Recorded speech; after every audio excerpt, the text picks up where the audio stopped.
Today, we're gonna be making homemade biscuits. This is one you won't wanna miss. I'm making a double recipe because I have so many mouths to feed, but most of you will probably only want one. So this is 6 cups of flour going into my bowl. I've got baking powder and baking soda and a little pinch of salt.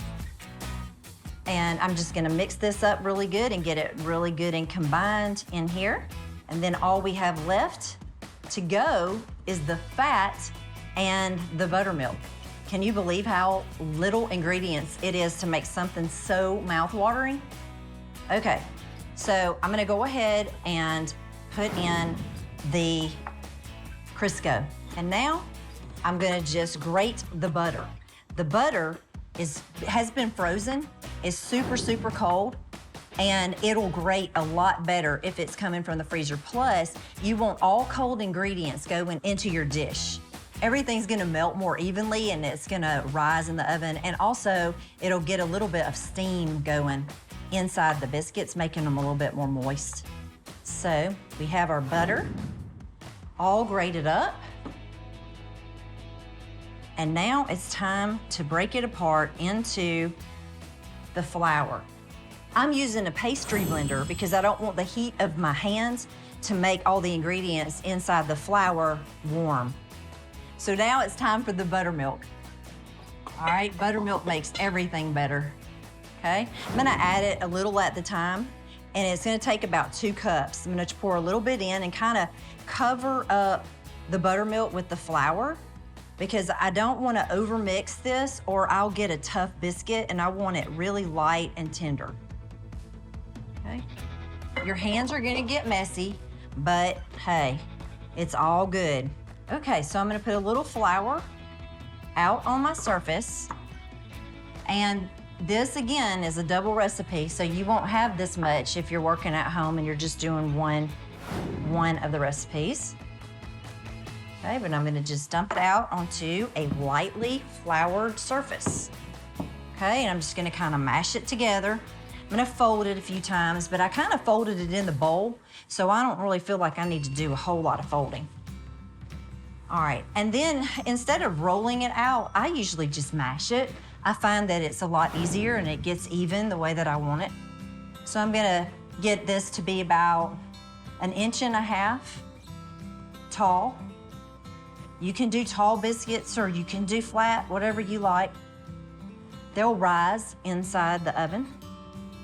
I've got this about the height that I like it.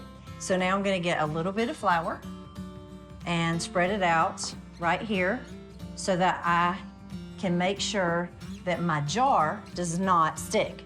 So I'm just gonna go right down in it, just like that. And I'm gonna start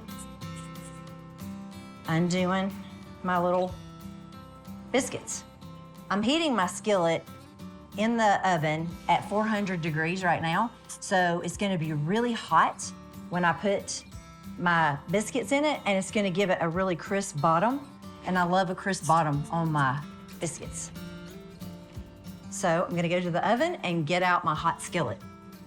It's gonna be blazing hot, and you'll probably hear a sizzle when I put things down into it. Here we go.